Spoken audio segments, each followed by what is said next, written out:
Chetan sir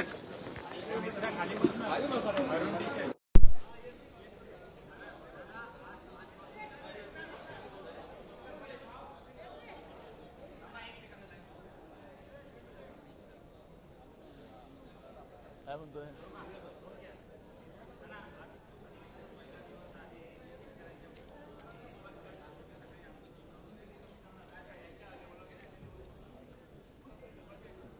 विरोधी पक्ष नेत्यांनी जो स्थगन आज शेतकऱ्यांच्या प्रश्नावर सभागृहात आणलेला होता, आपण पाहिलं की सरकार शेतकऱ्यांचं दुःख ऐकायलाच तयार नाही, समजायला तयार नाही आणि आम्ही कधी नव्हे एवढी मदत शेतकऱ्यांना दिली असं सांगून पुन्हा शेतकऱ्यांच्या तोंडाला पानं पुसण्याशिवाय दुसरं काही करत नाही असं चित्र आपण पाहतोय। खरं तर सरकार अगर गंभीर असतं तर आज विरोधी पक्षाच्या वतीनं जे स्थगन आणलेलं होतं त्याच्यावर सरकारने चर्चा घडवली असती असं आम्हाला वाटत होतं, पण सरकारने पुन्हा विधानसभेत आम्ही सगळ्यात जास्त मदत दिल्याचं जाहीर करून महाराष्ट्राच्या शेतकऱ्यांच्या जखमेवर मीठ चोळण्याचं पाप केलं असं म्हटलं तर हा आरोप नाही, ही वस्तुस्थिती आपल्याला पाहायला मिळणार आहे। आज हिवाळी अधिवेशनाचा पहिला दिवस, शेतकरी मोठ्या आशेनं या अधिवेशनाकडे लक्ष देऊन आहे।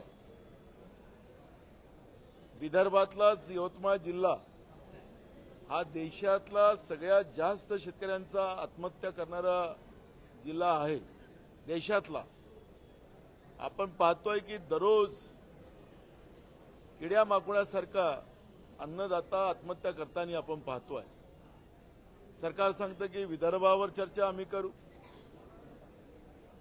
विदर्भाच्या अन्नदात्याबद्दलच सरकारला चर्चा करायला तयार वेळ नसेल, राज्यातल्या अन्नदात्याबद्दलच चर्चा करायला वेळ नसेल तर ही गंभीर बाब आहे। आणि सरकार विधानसभेमध्ये 14 कोटी लोकांचं विश्वास असलेला हा लोकशाहीच्या मंदिरामध्ये सरकार खोटं बोलतंय, पांडुरंगाच्या सामोरी सुद्धा हे सरकार खोटं बोलते, अशा पद्धतीचं हे सरकार आहे। आणि या सरकारचा अधिवेशनाची सुरुवात आहे। काल सरकार सांगत होते की कामकाज पूर्ण नाही झालं तर आम्ही अधिवेशन वाढवू।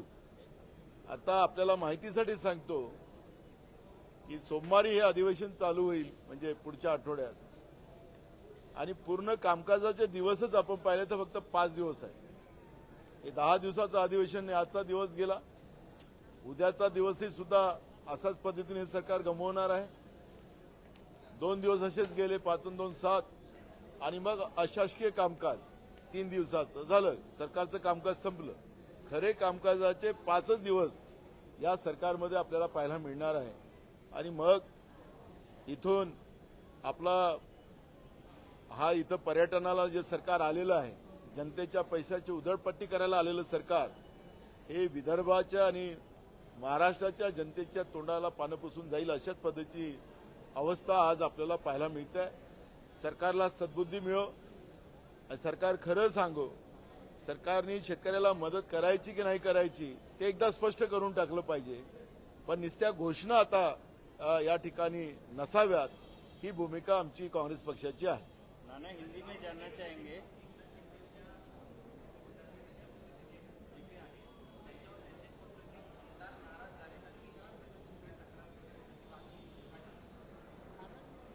या सरकारमध्ये आपसातलेच मतभेद फार आहेत। 3 तिघाडा काम बिघाड असल्यामुळे या सरकारच्या मंत्र्यांमध्ये आणि सरकारच्या आमदारांमध्येच मतभिन्नता आणि मतभेद फार आहेत। त्यामुळे हे स्वतःच्याच पापानं पडणारं सरकार आहे। त्याच्यामुळे व्यक्तिगत एका दलाच्या आमदार आणि मंत्र्याबद्दलची आपल्याला या ठिकाणी नाही, सगळ्या सरकारबद्दलच ही भूमिका आहे।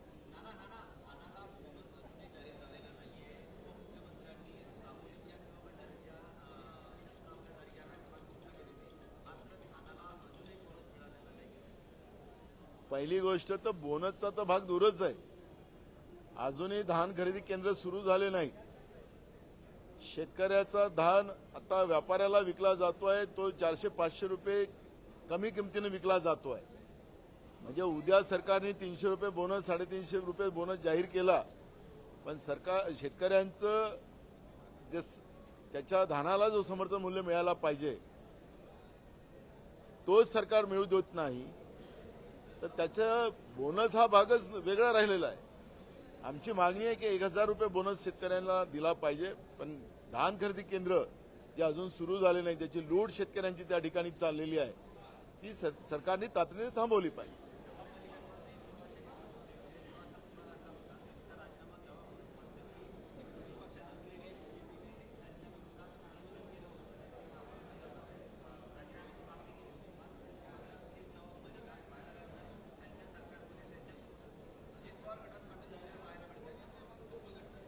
असं आहे की भाजपमध्ये गेल्यानंतर गुजरातच्या वॉशिंग मशीनमध्ये जातो आणि मग तो शुद्ध होतो.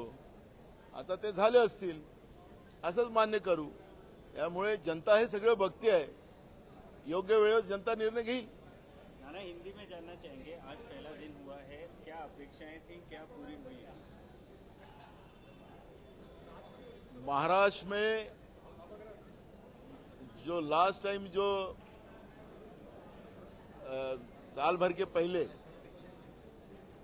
जो अवकाली बारिश हुआ था उसमें किसान का नुकसान हुआ था. इस साल बारिश के फसल में भी कई जगह सूखा रहा, कई जगह किसानों की फसल पानी के अंदर डूब गई थी, उसकी भी मदद नहीं की. और अभी जो बारिश आई है, बेमौसमी बारिश हुई, वो बारिश में बड़े पैमाने में किसानों का फसल की नुकसान हुई. तो ये बार बार किसानों का नुकसान होने से बड़े पैमाने में अन्नदाता और किसान इस राज्य का आत्महत्या कर रहा है. और इसलिए आज हमने एक स्थगन लाया था, और स्थगन के आधार पर सरकार को हम जवाब पूछना चाहते थे, लेकिन सरकार ने जवाब देने की जगह झूठ की बातें वहां रखी, झूठ का पिटारा वहां पे खोला, और किसानों को मदद न देने की व्यवस्था हमने घोषणा तो की है, लेकिन मदद अभी तक नहीं मिली, और उससे किसानों की बड़ी पैमाने में आत्महत्या यहाँ पे हो रही है. हमारी आज भूमिका ये थी कि आज कोई कामकाज था नहीं, तो सरकार ने इसके ऊपर चर्चा करना चाहिए और तुरंत किसानों को मदद देना चाहिए, ये मांग हमारी कांग्रेस की थी. लेकिन महाराष्ट्र में जो किसान विरोधी सरकार जो है, बीजेपी प्रणीत सरकार है, ये सरकार किसान विरोधी है, ये स्पष्ट हो चुकी है. सरकार महायुतीच्या आमदारांना 40 कोटी रुपयांचा विकास निधी देणार. यांनी जे काही प्लॅनिंग केलेलं आहे महाराष्ट्रामध्ये, आपण पाहिलं की आता कॉन्ट्रॅक्टर संपावर जायला लागले. 10,000 कोटीचे पेमेंट बाकी आहेत. आपल्याला पाहायला मिळतं की निर्मल भवन मधून टेंडर मॅनेज केले जातात, अभाव टेंडर दिले जातात. मुंबई सारखे शहर आणि अनेक शहरामध्ये आपण पाहतोय की कामं, त्या जी काही मर्यादा असते ते कामं संपवण्याची, त्या मर्यादेमध्ये ते कामं संपवले जात नाही. मग त्याचं पुन्हा रिटेंडरिंगच्या जागी त्याच कॉन्ट्रॅक्टरला पुन्हा रेट वाढवून ते कामं दिले जातात. आणि या पद्धतीनं मोठ्या प्रमाणात राज्याची तिजोरी लुटण्याचं काम राज्यातलं सरकार करते आहे. काल सरकार सांगत होती की आमच्याकडे अजून 1,20,000 रुपयापर्यंतचं लोन घेण्याची मर्यादा आहे. म्हणजे हे सरकार कर्जानी चाललेलं आहे, हे सरकारने काल मान्य केलेलं आहे. आता आमदारांना खुश करण्यासाठी ते जे काही पैसे त्यांच्या भागाच्या विकासासाठी दिले जाणार आहे असं ते सांगतात आहेत. आम्ही तर मागणी करणार आहोत की जे तुम्ही गेल्या काळात जे पैसे दिलेत ते खरेच कामं झालीत की नाही झालेत हे बघण्याची एक कमिटी आमदाराची महाराष्ट्र विधानसभेची बनवा. कारण की लोकांचे पैसे त्या देत असतील महाराष्ट्रातच विकास होतो, त्याला काही आमचा विरोध नाही, पण संपूर्ण महाराष्ट्राचा विकास झाला पाहिजे ही पण मागणी आमची त्याच्यामध्ये आहे.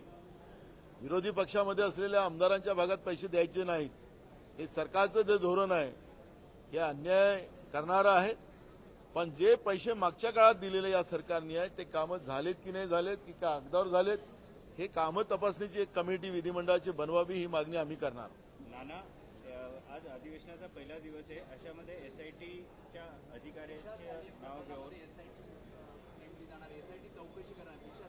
कुठे ना कुठे आदित्य ठाकरे मला एक कळत नाही, दर अधिवेशनाच्या काळात या पद्धतीनं विधिमंडळाच्या आमदाराला टार्गेट करून सरकार सत्तेचा दुरुपयोग करते असं मी म्हणेल, ते वावगं ठरणार नाही. कारण की आदित्य ठाकरेंची बद्दलची जी भूमिका ही आजचीच नाही, तर गेल्या आता हे नागपूरचं अधिवेशन तर या सरकारचं शेवटचं अधिवेशन आहे. पुढचं नवीन सरकार येईल, त्यांचं अधिवेशन मग नागपूरला येईल. तर मला आठवतं की प्रत्येक अधिवेशनामध्ये हा विषय अधिवेशनाच्याच काळात येतोय. तर म्हणजे हे सरकार विरोधकाला घाबरतं आणि म्हणून तुमच्यावर एसआयटी लावू अशी भीती निर्माण करण्याचं पाप तर हे सरकार करत नाही ना, असा प्रश्न या ठिकाणी निर्माण होतो आहे. त्याच्यामुळे सरकार आपल्या सत्तेचा दुरुपयोग करते असं आम्हाला म्हणावं लागेल. हिंदी में बताइए, एसआईटी की जांच करने वाली सरकार क्या करेगी? आदित्य ठाकरे के बारे में बार बार जब भी ये विधानसभा का सेशन शुरू होता है, तब उसी समय में इस तरह की अफवाहें उड़ाई जाती है और सरकार अपोजिशन को घबराती है. हमारे बारे में सवाल नहीं पूछे जाए, इसलिए अपोजिशन को किसी को तो टारगेट कर कर इस तरह का माहौल बनाने का काम वो करती है. सरकार डरती है अपोजिशन को, और सरकार खुद भ्रष्टाचारी सरकार है. और सरकार जो कुछ कर रही है, आज किसानों की आत्महत्या हो रही है, तो यही सरकार कह रही थी कि हम जीरो आत्महत्या का महाराष्ट्र बनाएंगे. तो इनकी सरकार आने के बाद तो आत्महत्या बढ़ती गई है. तो किसानों की आत्महत्या की जवाबदारी ये सरकार की, क्या इनके ऊपर 302 के गुने दाखिल हो गए? ऐसे कई सवाल हम पूछेंगे. इसलिए सरकार ने डराने की बात छोड़ो, जनता के प्रश्न ये यहाँ पे कैसे छूटेंगे, लोगों को हम कैसा न्याय देंगे, इसके आधार पर विधानसभा में चर्चा होकर न्याय देने का काम हम लोगों ने करना चाहिए. आपस की व्यक्तिगत इस तरह की धमकी देकर अपोजिशन को डराने का काम अगर सरकार करती तो ये सरकार का निषेध हम करते हैं. नाना, आखिरी सवाल, नवाब मलिक पर देशद्रोह का मामला रजिस्टर करने वाली बीजेपी आज खुद उनको साथ में लेकर बैठ रही है. किस तरीके से कांग्रेस पार्टी इसे देखती है? गुजरात में वॉशिंग मशीन है, वो वॉशिंग मशीन में गए कि वो देशद्रोही आदमी हो, भ्रष्टाचारी आदमी हो, मर्डरेड आदमी हो, वो सब बिल्कुल साधु संत बन जाता है. ये अगर बीजेपी का मानना है तो ठीक है, सत्ता के आधार पर जो इनको राजनीति करना है तो करे, लेकिन देश की और राज्य की जनता इस सब चीजों के ऊपर ध्यान देकर बैठी है. Thank you.